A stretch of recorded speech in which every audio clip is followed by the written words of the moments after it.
Okay, welcome everyone. So today's topic is kinematics, theory and observation. So we are very happy to have two speakers here, Elena as well as Rachel Bezanson. I will introduce Elena first. Elena, she did her PhD in Milan, University of Milan in Italy. When she stayed in Europe, first part of her career, she was going then to MPE, and then she got a Marie Curie at the University of Zurich before actually moving here to the ITC. Getting a KEC Foundation Fellowship, and then basically moving on in 2012 to University of Wisconsin, Madison. She received many prizes. I just mentioning two. I think the Sloan Foundation Fellowship, Sloan Fellowship, as well as the Cowley Fellowship. And her main research is really concerning the galactic structure of the Milky Way. So she does a lot of analytical as well as numerical modeling to understand how the stars within the disk basically, rotate around and what kind of instabilities there are. But she has also done work on the Milky Way halo as well as on dwarf spheroidal galaxies. And so we're very happy to hear from you today about the role of merging and resonances from the kinematics of the Milky Way. Thank you very much to have me back again.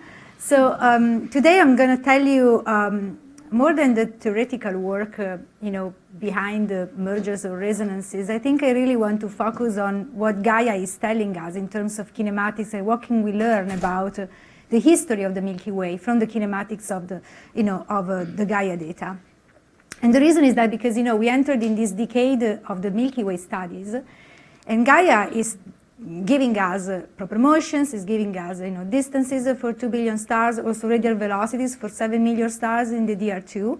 And actually, it's already showing us that Milky Way seems to be very complex because we are inside. It's very difficult to disentangle, what is causing what. What is the role of merger? What is the roles of other non-axis symmetric features in which the Milky Way seems to have, like the stellar bar, like the spiral arms, for example.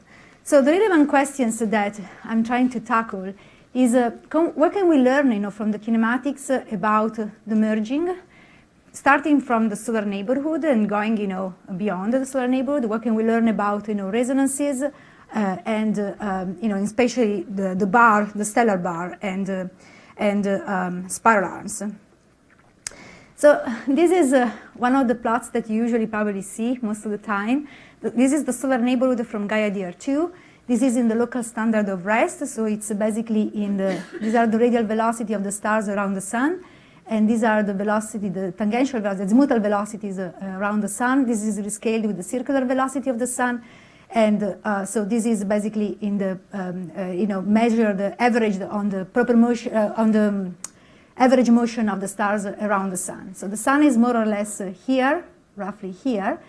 So from this plot, Gaia is showing us something that already Parkhurst told us 20 years ago, but it's just telling us, more deeply and let's say with more accuracy. It's telling us that the distribution, the velocity space for stars around the sun is actually not smooth. As you can see, there are overdensities here, but also arches, gaps. So it's not smooth. Now, this structure here is what I'm working on right now. It's called the Hercules stream. It's separated from the main mode of the stars where the sun is, because there is a gap here in the velocity space, and it's actually an elongated. It's like two structures elongated like into arches. It's a kind of a diffuse, but it's 15% of the stars in the local neighborhood are actually in the Hercules stream. So what we're learning right now from models is that Hercules stream was supposed to be, created by the outer limbal resonance of the bar. However, because the bar turned out to be quite long and slow rotating in the last few years from other data, from spectroscopic data and from modeling, Hercules might not be actually the result of the outer limbal resonance, but might be actually stars that are a co-rotation with the bar. So this tells us that the bar might have an important role, in the solar neighborhood to understand the distribution of the velocity in the solar neighborhood. The problem with the Milky Way, as I said, is that we can look at, from the Milky Way, from the sun, we can look at other galaxies and get statistics about the non-symmetric features in nearby galaxies, and now even high redshift eventually. But what we don't know really exactly is what are the non-symmetric features and what are the structures inside the Milky Way. So this is one example I found, from the literature. What we really don't know is, because we are inside, we don't know how many spiral arms there are. We don't know exactly how many are in stars, how many are in gas. We don't know exactly, how much they are extended. We don't know, the orientation of the bar and the path and speed, just because it's very difficult to measure. And just in the last few years now, people are trying to get the direct measurements of the bar. And the bar seems to be slower than what was supposed before. So I guess the people are converging right now, more or less, around the 40 kilometers per second per kiloparsec, which is definitely lower than was supposed, 5 or 10 years ago, which was around 60 kilometers per second per kiloparsec. This means also that the bar is probably longer, so it's a long length, and this also changes all the resonances in the stellar disk. Now, this is an example of a simulation that I've done recently that I'm actually publishing now. So this is a Milky Way. It's an embodied simulation tailored to the Milky Way. It has more or less the properties of the Milky Way that we know today from the annual review of Gerhard and Just Blend author. So after 2.5 gigayears, there is a long bar. You can see here, this is the face on disk, but this is in polar coordinates. So this is the long bar, more or less in agreement with the current data. So those are the spiral arms. And these are patches, more or less where we believe the sun is. It's more or less 28 degrees inclined with respect to the long axis of the bar.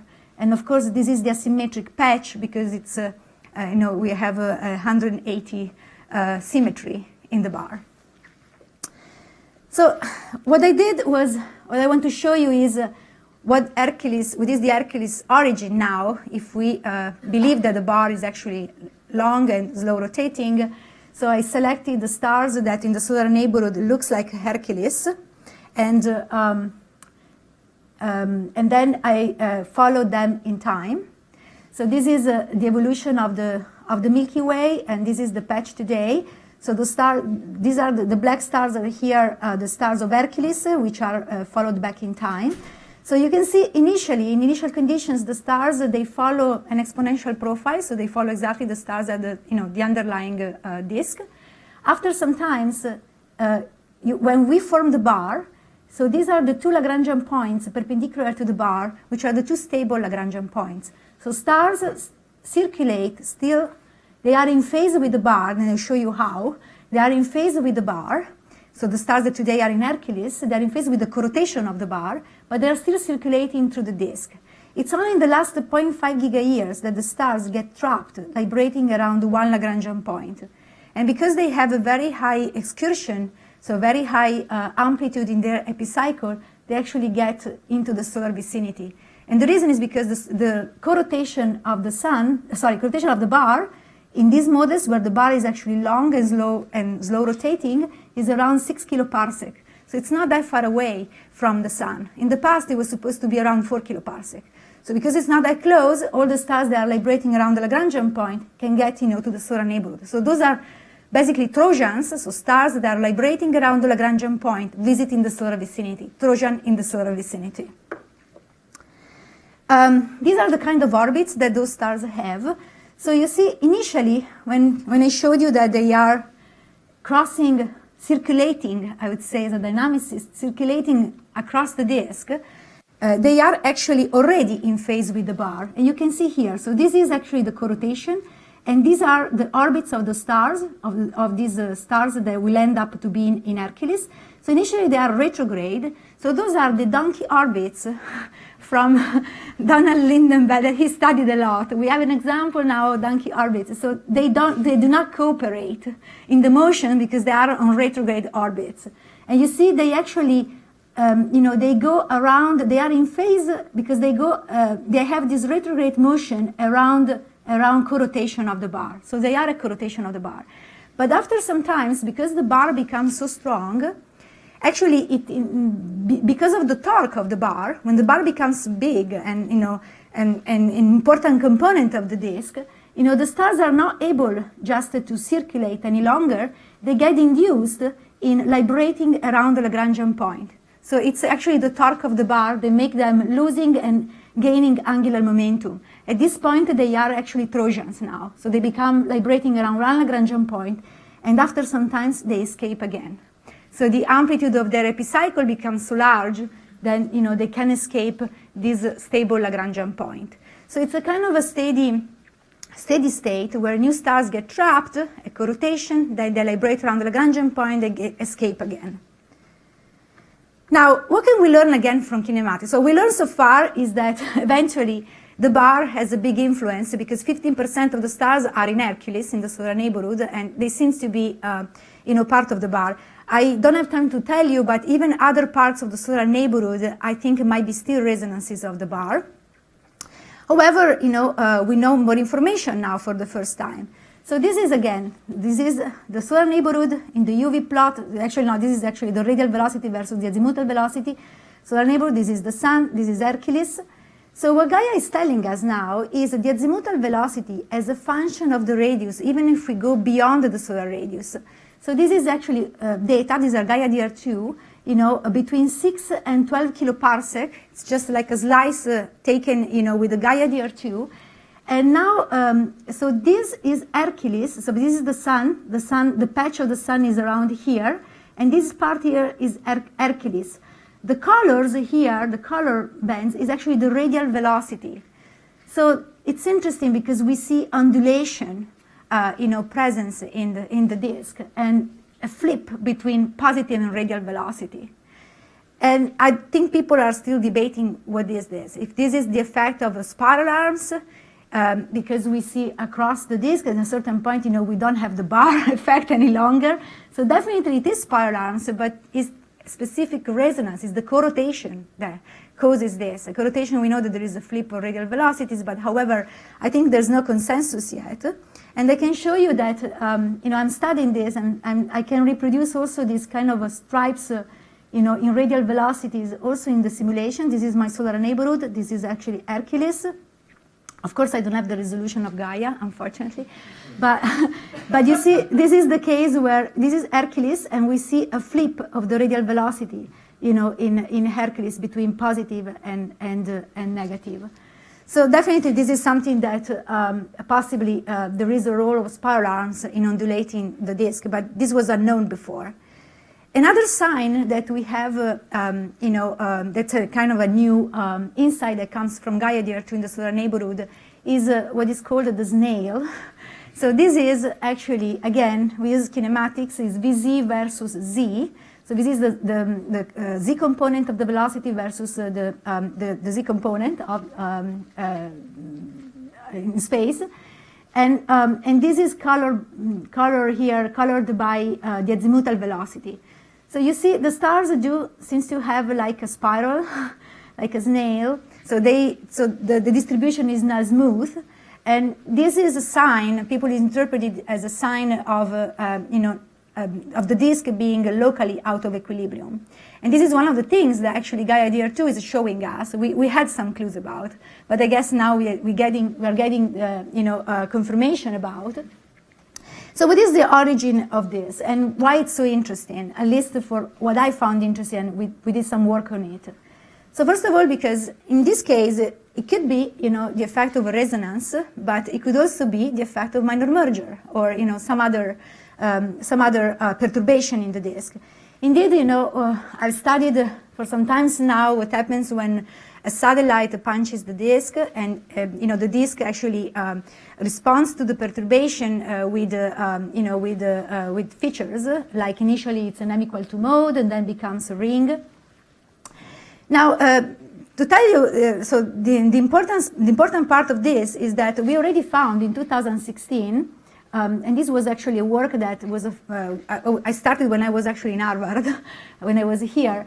So we found that if the disk is, some way, responding to a perturbation. For example, with arms or even with rings, that's the case when a dwarf satellite is punching the disk. In the regions where the underdense and the underdense and the overdense regions, in these regions actually there is, the disk is actually completely out of equilibrium. And, it's not static, the potential. So there are couple motions between in-plane stars that have, their motion in plane and the vertical motion. Usually there's not couple motions. Usually the motions are decoupled. But if you have features like spiral arms, in some locations of the disk, these motions can be coupled because it depends on the restoring force.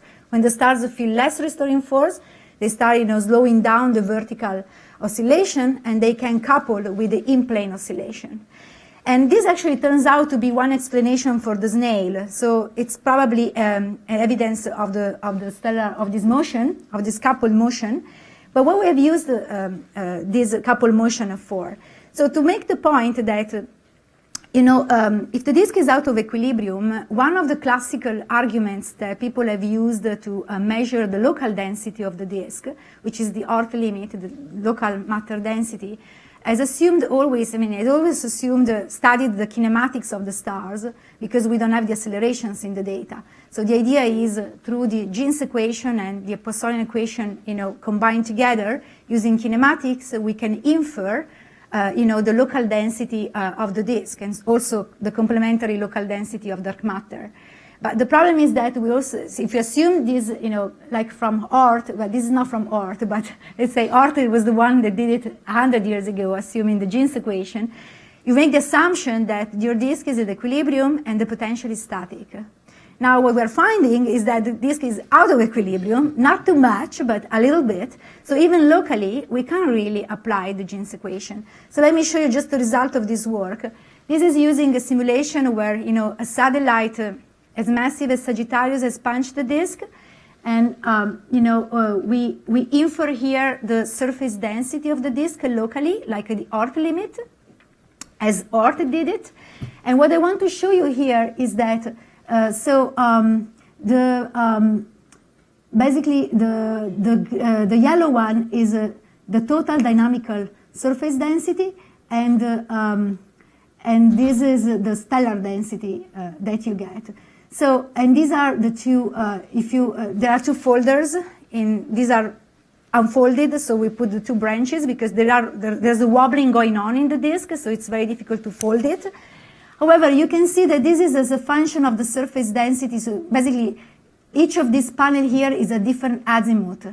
So, and you can see that there's no, only in the very high density regions, like this panel here and this panel here, that's where you have most of the agreement between the orange, so between basically the Jeans equation and the surface density, total dynamical surface density inferred from simulations. When you go in lower dense regions, there is a disagreement. So in underdense regions, like where the sun is, you might end up in overestimating the local total mass of the Milky Way when you start going far away from the midplane. And the reason is because there are all these wobbling and the disk gets out of equilibrium. So the point here is to show that if we go ahead with kinematics, we need also to find the new methods or new methodologies to basically measure the local surface density. Otherwise, we can make errors because it will depend on the azimuth. And so the snail, I don't have much time, but the last slide I want to show you, I still have 2 minutes, then I can go back to this one. So as I said, people are trying to interpret, this is what I showed you was an observational result from the local neighborhood. But you can, if you want to interpret that result, the snail, you can actually, carefully look at that. Vz over z is actually like Vz over kappa z, where kappa is the epicycle frequency, so it's actually the restoring force. So I think the snail is telling us how the self-gravity works in the disk. So in the regions, this is a simulation, so in the regions, in the underdense regions, where there is a strong coupling of motions between the stars because the restoring force is low, we see the snail. When we go in the overdense regions, like across the spiral arms, In that case, the coupled motions actually are decoupled between vertical and in-plane motions. They are completely decoupled, so we don't see really the snail. So I guess it's telling us something about the restoring force. The last slide before introducing Rachel is maybe another word about merger. So I think it's becoming clear now that the Milky Way had a major merger event 10 giga-years ago. So I'm actually quoting here Helmi's work and the Gaia collaboration work from Gaia. So this is the retrograde structure that in the kinematics is visible as distinct from the disk. And this turned out to be, probably a very massive structure at the time, 10 giga-years ago, as massive as the SMC. So it could have been actually easily a major merger. And this is a simulation that shows qualitatively, in a 5-to-1 merger, the similar structure reproduced in the simulation as what we observe today. So there was a major merger probably 10 giga-years ago. And now I think when we will start debating on the battle, I think we can see it would be interesting to talk about what is the effect of this merger, not only on the disk but also on the bulge. So which are the important features that we can find or what we can learn about this merger. What are the signatures about it, and what is the origin of the classical bulge or of the bulge of the Milky Way. So my conclusions for now are that actually, the bar, I believe, is actually extremely important, especially because it seems to be longer to explain, the features that we see in kinematics for the solar neighborhood. I think it's on progress, trying to understand what the spiral arms do, maybe not only locally, but also, as a function of radius. What is the origin of this undulation that seems to be present in the Milky Way? Also, I think the snail, so some of the features are actually consistent on the vertical plane. These oscillations are, the snail on the vertical plane is actually consistent with a massive satellite that punched the disk as a signature of minor merger, some way, or flyby. And then also it's becoming clear now and confirmed that the Milky Way had a major merger 10 giga-years ago. And other groups have found recently, the Cambridge group has found also recent signatures in the kinematics, in the halo of other minor mergers that happened some time ago. And I think I leave space for... Maybe a short clarification questions, clear discussion questions you can have in the end. Great, everything was okay. Okay. Everything was good. We don't usually let them ask many questions now. So. Okay, so it is my great honor to introduce Rachel Bezanson. Rachel is a professor at UPitt. Formerly, we were office mates at Yale, and she's a Harvard Fellow at Arizona. Rachel is a world expert in galaxy observations of galaxies kinematics, and as she will tell us, this places strong constraints on the formation history of massive galaxies in particular. Well, of all galaxies, but she'll tell us about massive galaxies. Rachel's 2009 paper, which we heard from Ivana about yesterday, was the kind of paradigm-shifting description of how we think massive galaxies grow in size. She described how size growth happens by way of minor mergers. This paper already has more than 300 citations, and it's kind of the leading explanation for how this size growth happens. She is currently the project scientist for the LEGA-C survey, which has, does it really have 128 nights on the VLC? 130-ish. Like, how did you do that? Only through ESO. Yeah, like, I tried to get like one night on the VLC and I said no. But like, 128 is like legitimately ridiculous. But Rachel's the project scientist for this really amazing survey, which she's going to tell us about today. So we're very lucky to have her here today. Okay, so I'm going to thank you, Erica, and thanks for inviting me. I'm going to zoom out in basically every possible direction. So I'm going to zoom out in time, and I'm going to zoom out in size, and I'm going to talk a little bit about what we currently think, how you build an elliptical galaxy. And that will lead into our battle, I promise. So specifically, I'm going to talk a little bit about what we're learning from kinematics at high redshifts, where I put that qualifier in there because everybody means something different by high redshift. I mean, I'm going to focus on things at approximately redshift 1 to 2. If I go back to grad school or astronomy 101 and I looked in a textbook, I actually think if I still look in a textbook, this is what's there. And I asked, how do you make an elliptical galaxy? You get kind of two cartoon formation scenarios. You've got the monolithic collapse scenario, which is probably true for some galaxies, where stars form in some giant burst of star formation in the very, very early universe. And at that time, the stars don't form a nice rotating disk like spiral star-forming galaxies do today. Instead, they make this kind of thing that looks like a spheroid that's elliptical, and then it evolves, and it sits there. And the other possibility was you take two spiral galaxies that look like the Milky Way, and you smash them together, and that merges the two galaxies, destroys the net angular momentum of the system, and probably, funnels gas into the center, creates a starburst, probably feeds the supermassive black hole that is kind of needed to also shut off the star formation. All of these things happen, and then you create an elliptical galaxy and it sits there. And so there was this prediction that basically started to kind of, was questioned when the Hubble Space Telescope was able to find dead galaxies at a redshift of, say, 2. And so there's a prediction that those things at a redshift of 2 should just be these like relics of an earlier time. And maybe we can be careful and we can say that the stars were younger because redshift of 2 is 10 billion years ago, and that's a long time. But in fact, we found that they were very, very different. Now, I recognize that I think you had a talk from Kate Whitaker and Mauro Giovalesco last week.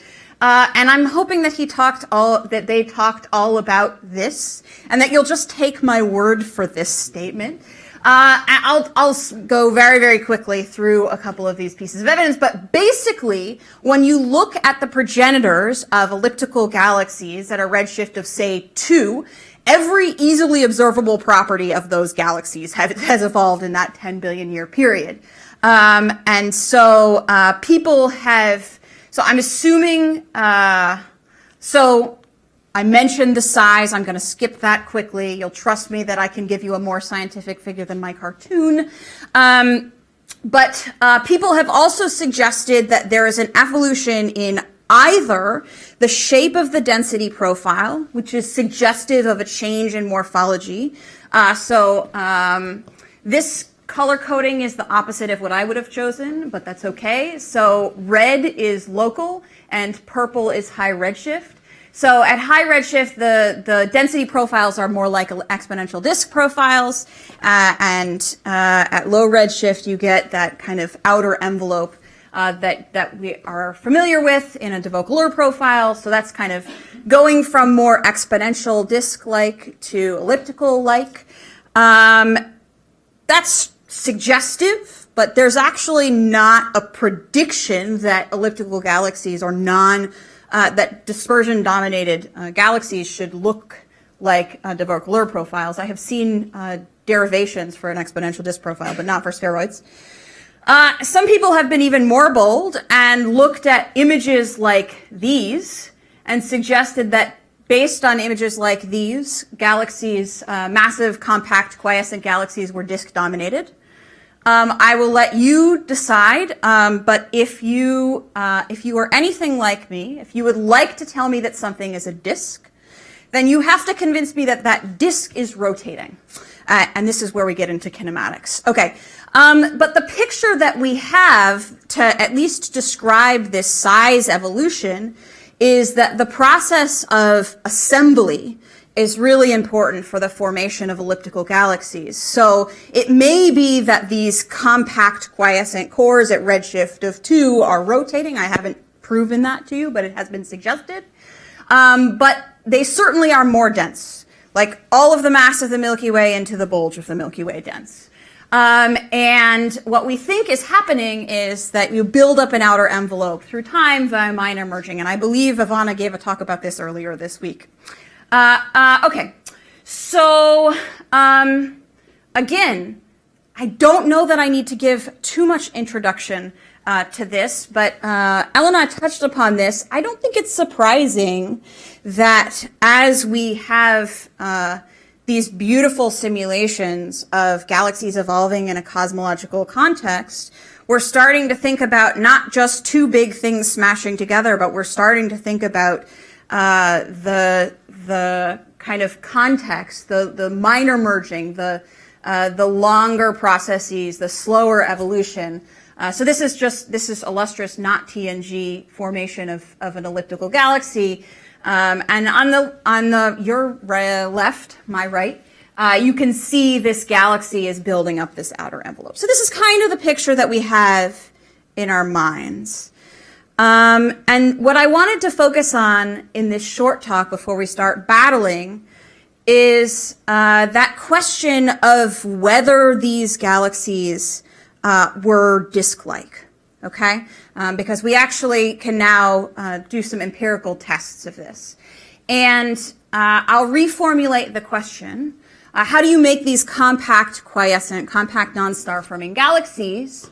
And that really is a question that people lump together into this, how are galaxies quenched? This question of how are galaxies quenched really is two different things. That's, at least because the galaxy populations are bimodal now, people lump together. But you need to shut off star formation. That's how you make the quiescent part of that question.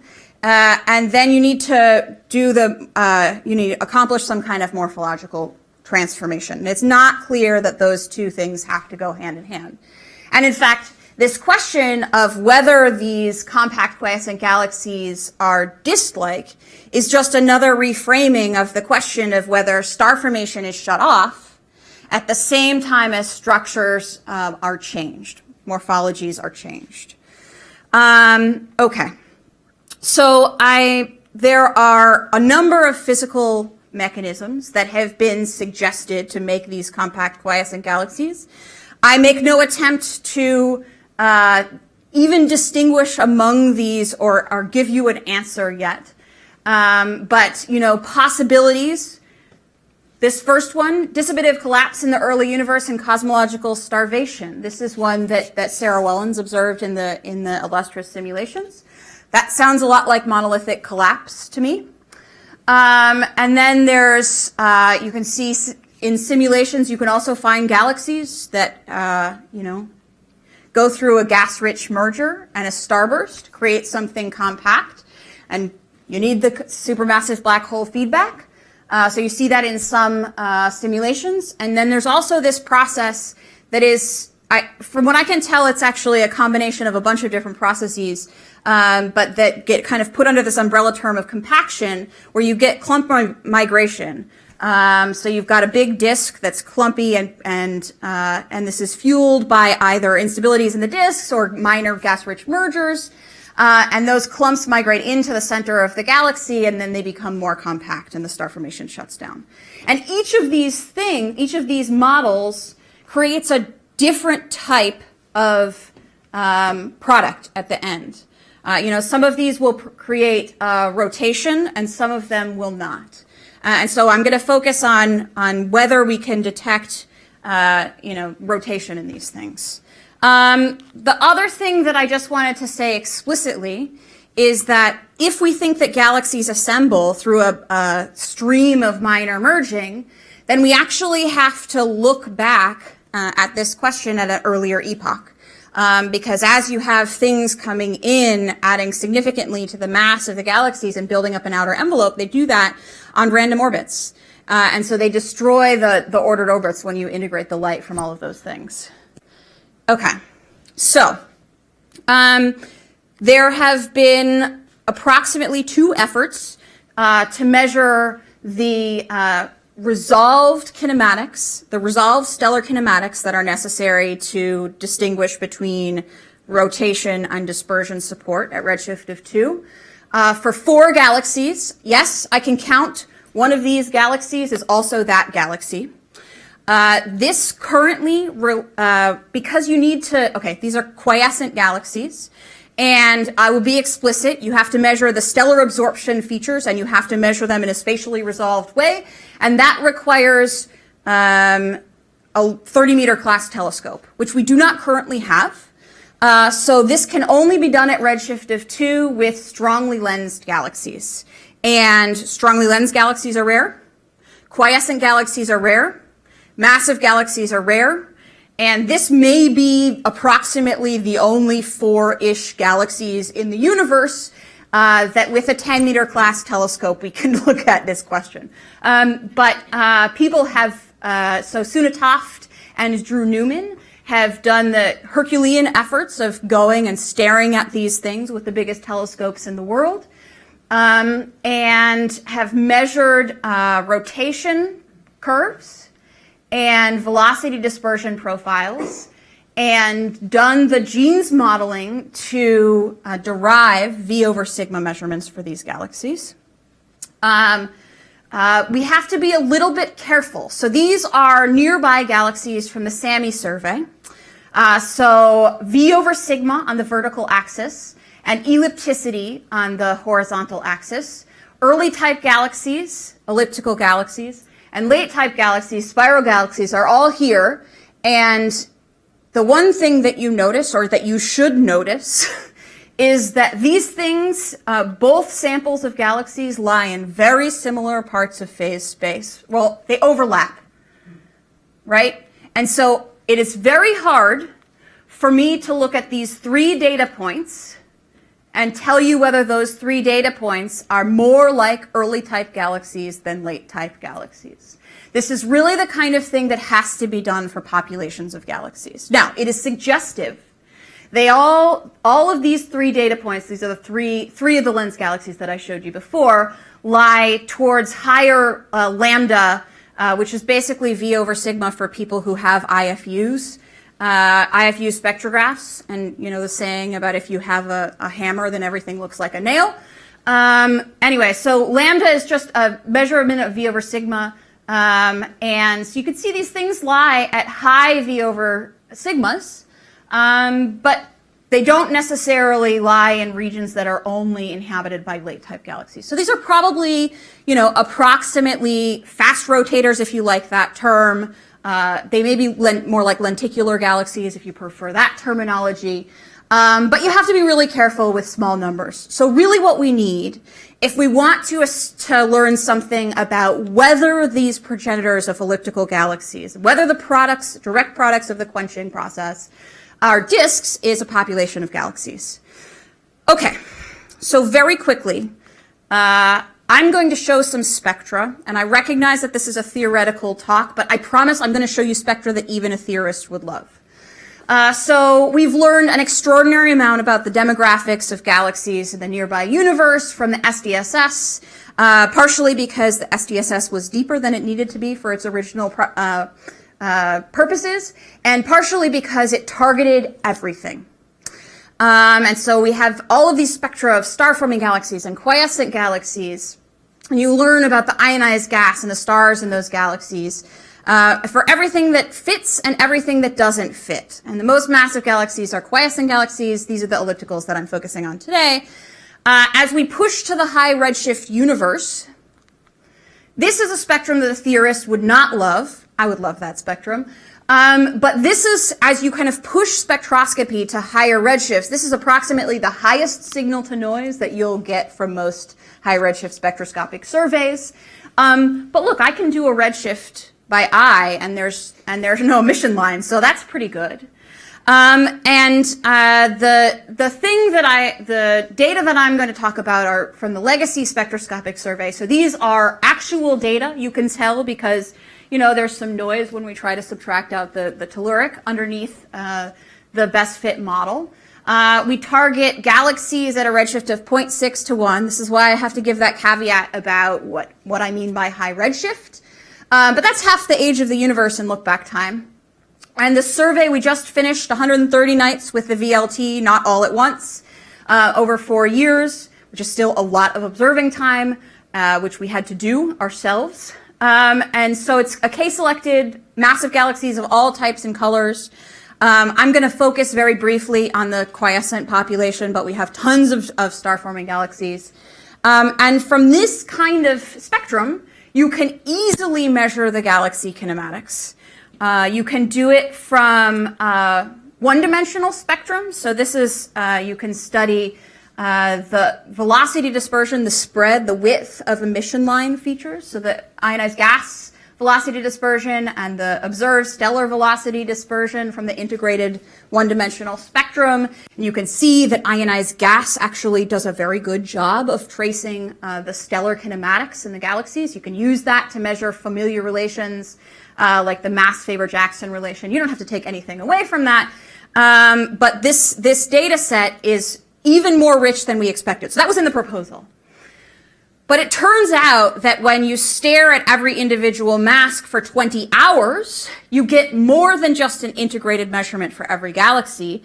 You can measure along the slit, and you can measure stellar kinematics. You can measure ionized gas kinematics too. And so this is one of the first papers that we came out with from our survey studying the rotational support for 100 galaxies. So this is 1/3 of the galaxies. These are all quiescent galaxies. The black lines are rotation curves. The red lines are the velocity dispersion profiles for these galaxies. And what you can see is, so this is the most massive galaxies, things greater than 10 to the 11th. They range from everything that looks like this, which is, you know, a classic slow rotator, absolutely no rotational gradient across the galaxy, to this kind of extraordinarily rapidly rotating thing that, you know, so these are ordered in order of rotation. And so we can see this huge range in rotational support for these galaxies. And now we can actually compare this for the population of galaxies. So what I've done is I've simulated the observational effects inherent in our survey. So this is all empirically calibrated, comparing the Khalifa redshift 0 elliptical galaxies to galaxies in the LEGA-C survey, V over sigma versus velocity dispersion. And you can see that if I just look at the ratio between the two, there's an average increase of something like 94% in the V over sigma, the average rotation at fixed velocity dispersion, suggesting that these galaxies are more rotation dominated. Okay.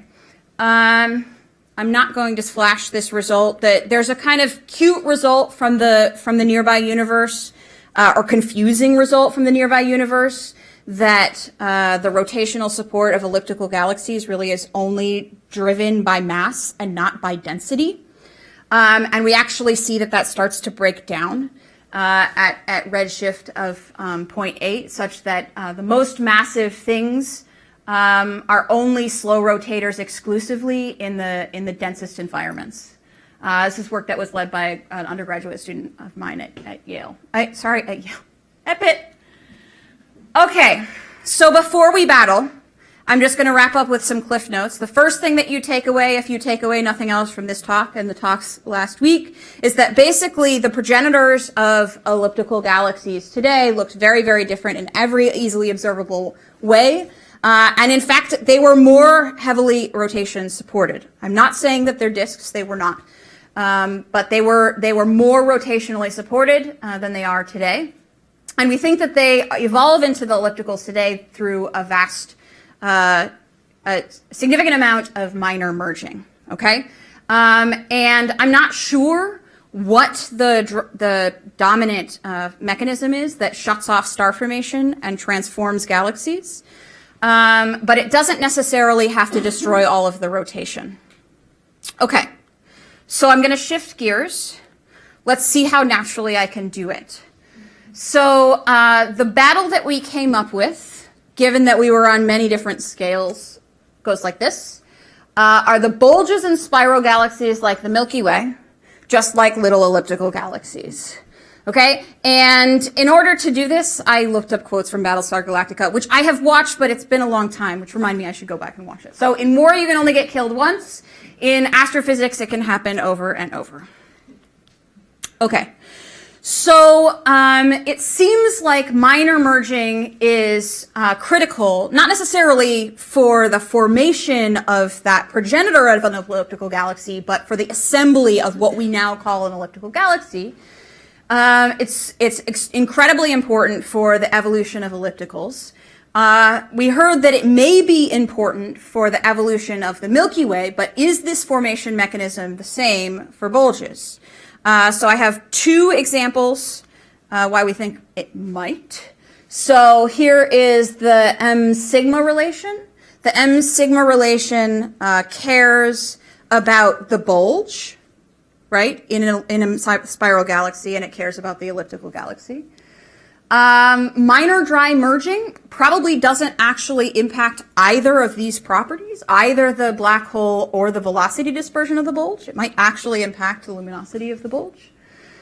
But what about for, the elliptical, but what about for bulges in the Milky Way? And this kind of gets to a question that I ask everybody, and I've asked several people today. What do you mean by velocity dispersion? So I know what this plot uses. But the other example that I can put up is that if I place galaxies, star-forming and quiescent galaxies from the Sloan Digital Sky Survey on this edge-on projection of the mass fundamental plane, then blue is star-forming and red is quiescent, then they basically lie in a similar place. And I think part of this is because the sigma that goes into this is measured within the Sloan fiber. And in local galaxies, you stick the Sloan fiber on the center of the galaxy. In the center of the galaxy lives your bulge. And most of the light in there that gets mixed together and luminosity weighted to measure a velocity dispersion is the light from the bulge. So this is suggestive that the bulge and the ellipticals in the nearby universe probably lie on the same fundamental plane, which suggests that they come from a kind of similar formation channel. Okay. You have more slides? Yes. Okay. Okay. Right. So I think maybe I prepared some slides about the Milky Way bulge, and I found it actually very puzzling to interpret, how the Milky Way forms its bulge, because the data are suggesting now that some scenarios might be either right, some maybe are wrong, but we need more data to be conclusive. Okay, thank you. Oops. Okay, so I think I also had a similar, so it's interesting because also for the bulge there are the three scenarios that could have formed the bulge. So dissipative collapse, I would say that even major merger could be included in that, because you need just to drive the gas towards the center. It could be merger, it could be something else. So, and this generates what is called usually the classical bulge in the Milky Way. Then there's also another possibility, which is an instability of the disk. So many people believe that the Milky Way is actually a pure disk in some way, in this way, because the bulge might have formed, seems to have stars that are in the same orbits as the bar, X1 orbits.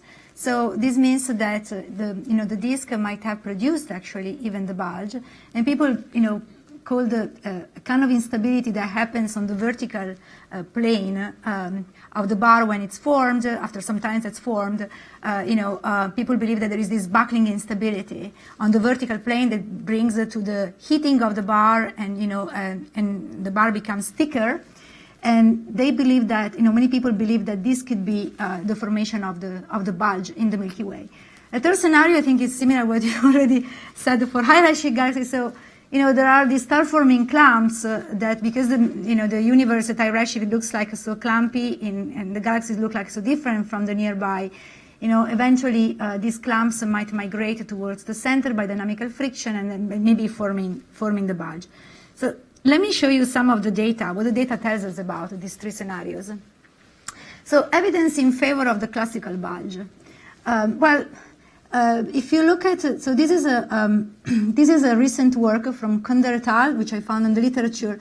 If you look at the RR Lyrae stars, they seem to have negligible rotation. That's from spectroscopy, actually. the spectroscopy is becoming very interesting for the bulge, and the next years, we will have more data about, so we will be disentangling more. But there's almost no rotation, So, and the velocity dispersion is actually very high. But of course, these are only a population of stars, a specific population of stars. So, and the majority of the stars seem to have rotation in the bulge. However, this would suggest that there is a certain percentage of stars that form the classical bulge in the Milky Way. Well, this is the other element in favor of the classical bulge in the Milky Way, which is, looking at magnesium over iron. So Bensby has looked at this, as a function of the iron. So the gray stars here are the stars in the disk, and the colored stars here are the stars in the bulge. So they are all elevated with respect in magnesium with respect to the stars in the disk. So this would tell us that eventually, the bulge formed faster than the disk. And so this goes again in direction of, a rapid formation of the bulge. However, it's also true that some modeling in the last few years are showing that, they're trying to feed the data from spectroscopy and photometry, from VVV, from Argos. They seems to match only 8% of the total bulge of the stars in the classical bulge. The rest seems to be more in agreement with having an origin from the disk. But now let's go to the buckling instability. So many people believe that the buckling instability is causing actually the formation of the bulge. And the reason is because this is an image. I took this from Melissa Ness. So this is actually an image of the Milky Way. And you see there is almost an X shape here for the stars in the bulge. The X shape has been considered to be an evidence, a signature of this instability of the bar, which is oscillating vertically very fast, because embodied simulations. Because almost 10 years ago, Martinez Valpuesta et al. Doing a tailored embodied simulation, and also Liatanasula, they came, they showed that all bar has to pass through the buckling instability. And so, the buckling instability and the pseudo bulge, or let's say the X-shape, peanut X-shape bulge that would come up out of it, is a normal outcome of any disk. But now let me show you. I'm not sure if that's true. So this is a simulation I have with 90 million particles. It's tailored to the Milky Way, and after more than 3 gigayears, I go up to 4 gigayears, honestly, I don't see any buckling instability. And the same, by private communication, it's coming from Martin Weinberg, who has a different methodology. So it is possible that, I think we don't really know exactly, which are the conditions to generate the buckling instability to form the bulge. And I think this is an important and interesting question that, I would like to hear from who does cosmological simulations. How often do you see buckling, or, how do you see, what's the evolution of the bar, and, how the bulge can be formed out of that. And finally, for the last scenario, which is the clumps high redshift, this is from Gu et al. So again, it's from Mauro Giavalisco's team. See, these are galaxies. How they look like at high redshift. They look like clumpy. It is true. However, I don't know if in simulation do we see clumps. I don't know. So I guess this is a scenario that hasn't been explored very much, I believe. So hard to say if the Milky Way passed through this scenario. Maybe not. I guess, happy to battle now about about bulges. Well, actually, conclusive remark, yes. Maybe I wanted to say after the battle, but anyway, I think for the bulge, we need a very detailed census of stars in order to disentangle the different scenarios, for the Milky Way at least. And I think the Sloan 5 and W first, because they are in infrared, they will be much better than Gaia to look towards the center. So the next few years, the bulge, I think, will become an important topic. Also, until that time, I want to be like the skeptical philosophers. If you studied philosophy one time in your life, the skepticals, the skepticism used epoche. That means that I suspend my judgment until I see more facts. So that's all right. All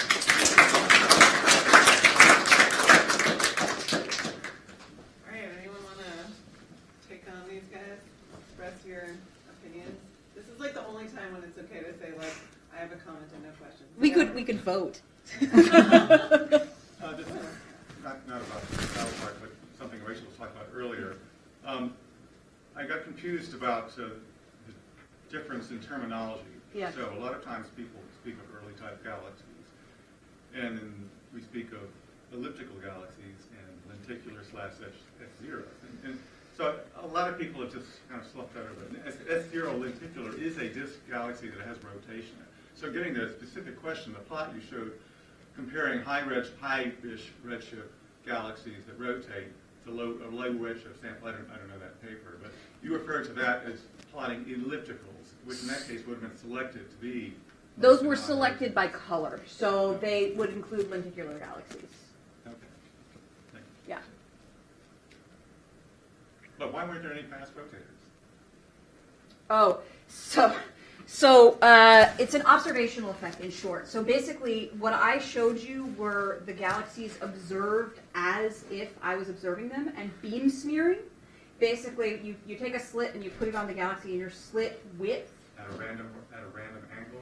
We cut out the ones that are significantly misaligned to the photometric axis, which doesn't have to be the kinematic axis. But basically what you get is, because the point spread function and the slit are large with respect to the size of the galaxy, you essentially always destroy rotation. So you can't compare those numbers to numbers. We also have genes modeling where you can pull out the intrinsic properties, right, the rotation and the sigma, but those are model dependent. So your argument is the fast rotation seen at high redshift would be seen in low redshift in the Absolutely. taking the data. Absolutely. I got Yeah. Gibran, and then we'll have a vote. I had a question about the Consider Gaia your vote. results. You mentioned that when you use the local kinematics of stars nearby to measure dark matter, or infer dark matter density, that assumption of equilibrium adds uncertainty to that measure, if I understood you correctly. But I was under the impression that the largest uncertainty was coming from gas mass estimates. Can you comment on how where we're at in terms of determining dark matter density from these kinematics or nearby? For our galaxy. Yeah. From Gaia. Okay, from Gaia, I think there's only one work that came out now, Gaia DR2. The point I wanted just to make is that it's the methodology we use to infer whatever it is, the local total matter density, not just dark matter, because in plane there's no dark matter, there's really tiny, little. But when you start going above and below the plane, so around z equal 1.1, 1.5, that's where the halo starts dominating. So that's where we should start seeing, the dark matter. However, the Jeans equation, the point we made here was that in the simulations you see that the disk gets out of equilibrium if you have a kind of a minor merger or a flyby. So, and because you form these non-axial symmetric features like rings or spiral arms, because you have the disk which is not smooth and homogeneous at all azimuth, you actually make an error once you use the kinematics into the Jeans equation, and then you will get a different answer as a function of the azimuth because of these non-static, let's say, time-varying phenomena. And that was the only point I wanted to make. It's a little bit exaggerated in the simulations because these simulations, I think the simulations are using a very massive Sagittarius. I don't think the Milky Way is not as much as out of equilibrium. But to make the point is just that, it would be interesting once the DR3, and that's what to say, this is the suggestion I have, when comes the new data, make the earth limit, let's say the local matter density estimates going away from the solar neighborhood and go in a different azimuth, because that will tell us, a lot about how the disk has been perturbed. And the other point was that, if we use the Jeans equation, we are limited because we are assuming by definition that the disk is at equilibrium and, it's the potential is static. So we need to use either a perturbative theory on the Jeans equation, or we have to develop different methodologies if we want to infer what the local matter is. So that's the largest source of uncertainty, is the systematics associated I'm gonna just, we gotta Yeah. wrap up here, but you can ask Anna, she's a real expert on this. Don't be modest. Okay, should we have a vote? Sure. Yeah, on their question. Rachel, you wanna? Yeah, so how many people think that that bulges in spiral galaxies are formed through roughly the same processes that elliptical galaxies are formed? How many people think that it's a smooth function on the whole? So I think Brett voted. Okay. And how many people think that it's a totally different formation channel by number? There's a lot of people who vote here. Okay. Half and half. You're appealing to the yellow here.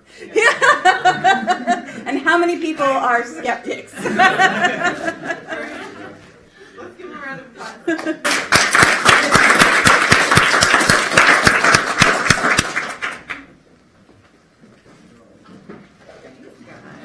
That was great. You tried to battle. You Yes, it's hard, but it's difficult to battle. You're so good. No Yes. one else has even Yes, it's made mine. a battle. It's just, Yeah. we're so appreciative. I think I was in agreement with you, and I felt like, she had the same, you picked up the same scenarios, and I said, wow. Well, how many options are there really? No, I wonder if I can talk to this man, maybe. What about It's a good time for you tomorrow.